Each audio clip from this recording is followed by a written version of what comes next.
so bad I can't breathe.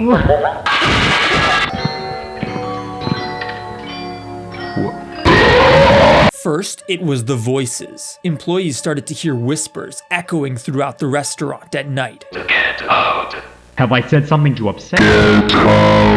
Then, the animatronics started to act up. Oh, Jesus! Anyone who got too close to them would feel a tense, overwhelming presence, and people started deliberately keeping their distance. One day, the morning staff would arrive to find that one of the characters had gone missing overnight, only for it to reappear a day or so later without any explanation. Then, people started seeing things. Ghostly children could be spotted walking the halls of the restaurant after hours. Between the whispers, the animatronics, and now literally ghosts, something terrible was happening at Freddy Fazbear's Pizza. Sean, a paranormal investigator, is called in to take care of what he presumes to be some sort of poltergeist, and prior to his arrival, he requests that they cut all power to the building in hopes that it will make it easier to identify any unusual phenomena. The downside is, Sean needs to work in the dark. As they enter the restaurant, they note that staff claimed that all 4 animatronics were on stage and deactivated at the time of closing, yet when they go to check, they find that Freddy is missing. Well, okay. So I was told that all of their animatronic characters should be on stage and shut down, and there seems to be one missing. I was told there's a bear, a bunny, a chicken, and a fox, and it doesn't seem like the bear one's on stage. You know the drill by now. Puppies, kittens, subscribe to Theft King. If you like puppies and kittens, subscribe to Theft King. Up until now, it seemed like the Fazbear franchise had been doing well. With a brand new location set to open next year, there was lots of work to be done, especially in regards to the robots. The new location would need new entertainers, and the company happened to be sitting on a lot of old, decommissioned animatronics that hadn't seen the light of day in ages. Thus, they planned on salvaging the working components from the old characters and reusing them in the new ones. In preparation for this move, one of the employees is called in to examine Bonnie. After wheeling him into the room and hooking him up to the computer, they begin by testing his movement. Bonnie springs to life, and upon testing his head, a problem immediately becomes apparent. Okay, well then. Looks like the neck and jaw joints are functioning normally, so I'm gonna put this camera down real quick so I can. Huh. That's strange. I guess there's some kind of circuit malfunction. I'm not sure why it's... Okay.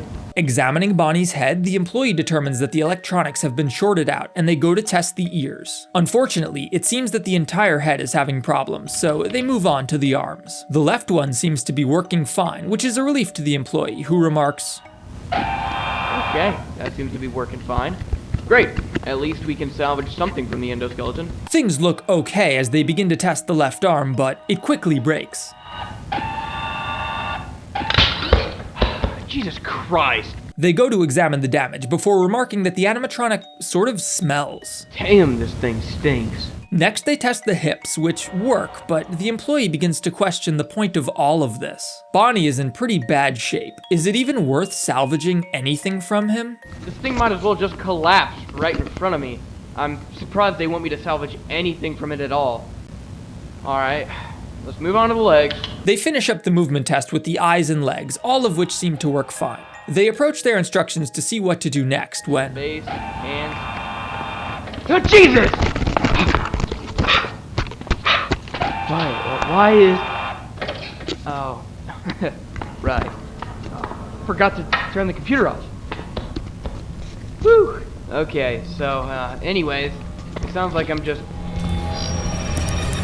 Despite the scare that Bonnie just gave them, the employee determines that their menacing approach was the result of the diagnostic software still being active, and they quickly shut the computer off, visibly disabling Bonnie. They continue with the salvage, removing Bonnie's eyes, right hand, and foot. Finally, they remove Bonnie's face, leaving him in his now iconic withered state. The employee goes to check the next instruction, but it's sort of weird. Apparently, the company has been receiving complaints regarding the smells emanating from Bonnie, describing them with words like rotten, decomposition, and like something died, suggesting that perhaps a rodent or other small animal had become trapped within the animatronic and died. The employee is instructed to remove Bonnie's torso and assess any internal damage. However, at this moment, the power goes out. Torso of the animatronic. What the? Damn it, not again. Huh. I guess the power went out. Unable to work without power, they go to leave the room and check the circuit breaker, but when they do, they find that the door is locked. What the? Hey! Let me out, guys! This isn't funny! Guess let me finish up real quick with the dart. Where'd it go? Oh, really? Right now? Come on, come on! Oh, what? What the fuck? Why is it? Oh, God.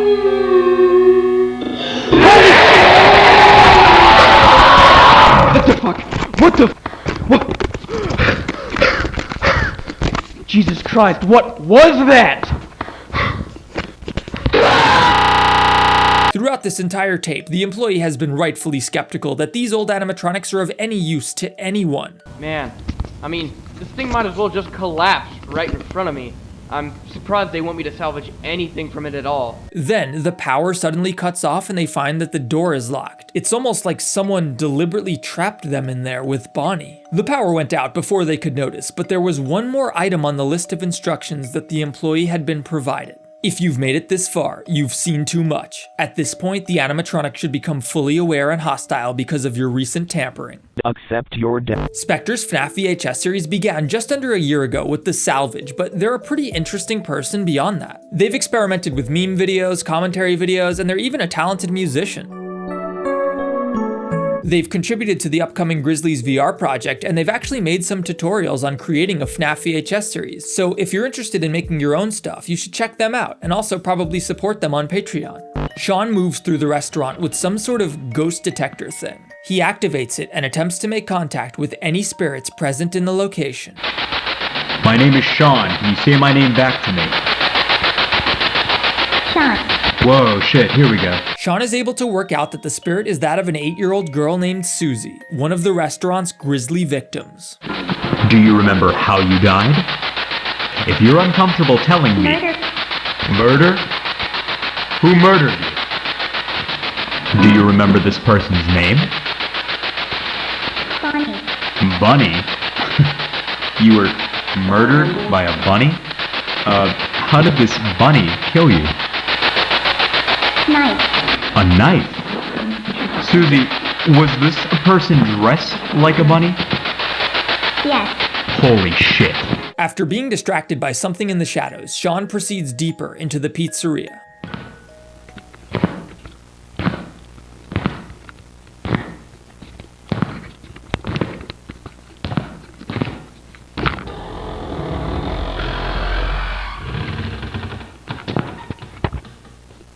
What the fuck?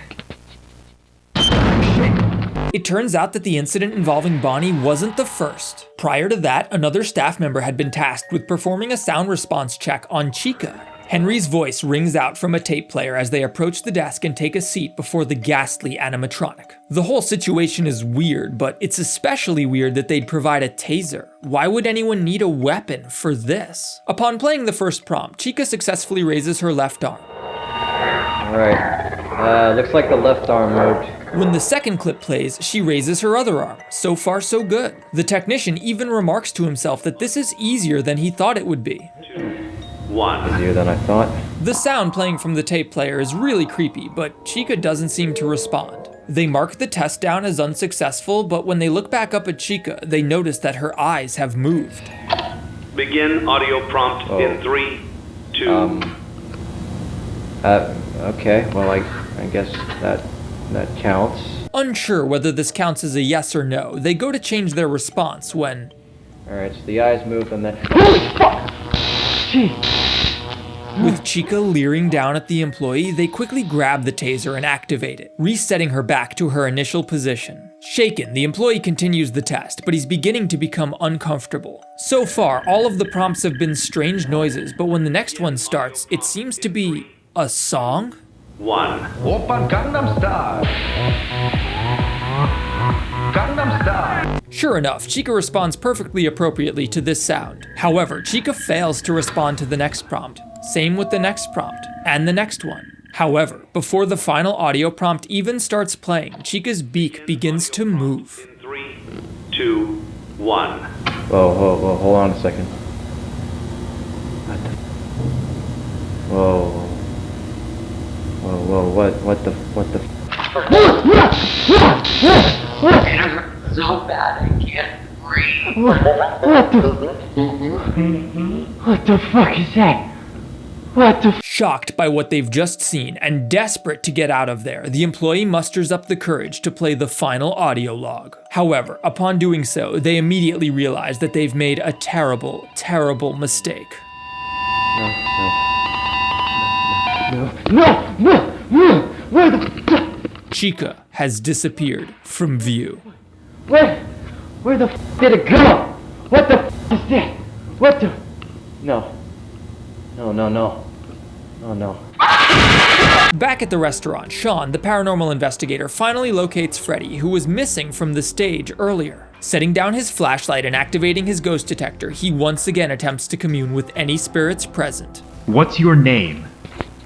Gabriel. Gabriel. All right. Hi, Gabriel. Can you tell me roughly where you are in the room? There. Bear. So you're saying you're in front of the bear? Inside. Inside. Gabriel, why are you possessing the animatronics here? I'm not gonna assume you're doing it... Trapped? Do you remember how you died, Gabriel? Murder. There it is again. Murder. Do you remember who murdered you, Gabriel? Him. Him? What do you mean him, Gabriel? Do you remember his name? Gabriel, whether you're trying to or not, you're causing a lot of problems for the people who own this place. Now, if you help me out... He must die. Will pay. Did you catch a glimpse of him, maybe? Do you remember what he looked like? What he was wearing? Purple. Purple. Okay, purple. Well, at least that's something. Did this person look like he worked here, maybe? Yes. Yes. Interesting. Did you ever see his face? Can you describe it to me? No. Too dark. I was talking to another spirit here named Susie, and she mentioned something about someone in a bunny suit. Does that sound familiar to you? Gabriel, are you still there? Get out. Get out? Why? Why do you want me to leave, Gabriel? Get out. Get out. Have I said something to upset you? Get out. What the? Why did this just go out? What the fuck? Whoa, what? Holy shit!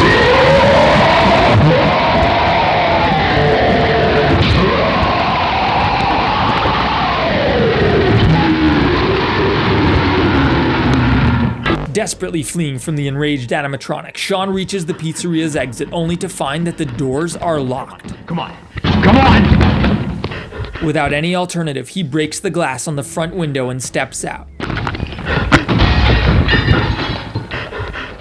He begins to run towards his vehicle when... Sean is blasted by an off-screen shotgun and falls to the floor. In the final moments of the tape, we see the shooter approach the camcorder and lift it off the ground before